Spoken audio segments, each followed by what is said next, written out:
victims were in airplanes or in their offices. Secretaries, businessmen and women.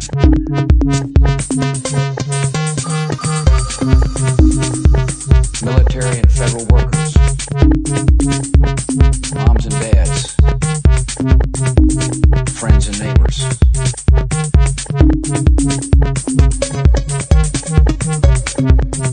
Thousands of lives were suddenly ended by evil, despicable acts of terror. The pictures of airplanes flying into buildings,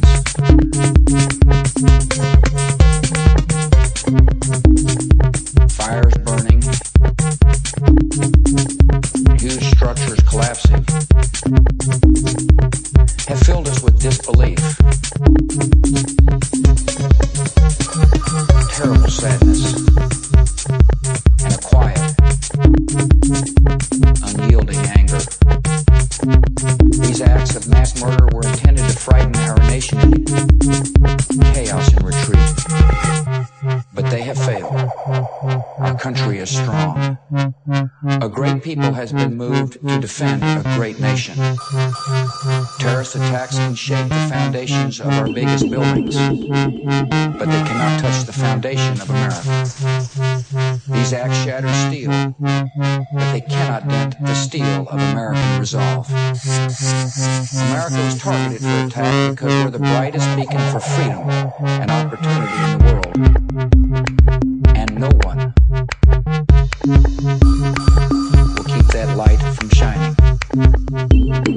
Today our nation saw evil, the very worst of human nature.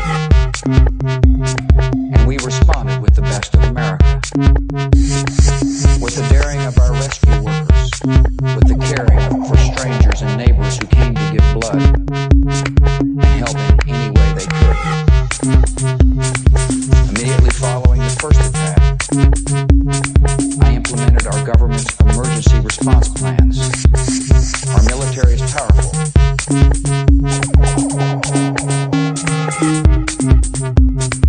Our emergency teams are working in New York City and Washington, D.C. to help with local rescue efforts. Our first priority is to get help to those who have been injured and to take every precaution to protect our citizens at home and around the world from further attacks. The functions of our government continue without interruption. Federal agencies in Washington, which had to be evacuated today, are reopening for essential personnel tonight and will be open for business tomorrow. Our financial institutions remain strong, and the American economy will be open for business as well. The search is underway for those who are behind these evil acts. I've directed the full resources of our intelligence and law enforcement communities to find those responsible and to bring them to justice. We will make no distinction between the terrorists who committed these acts and those who harbor them. I appreciate so very much the members of Congress who have joined me in strongly condemning these attacks.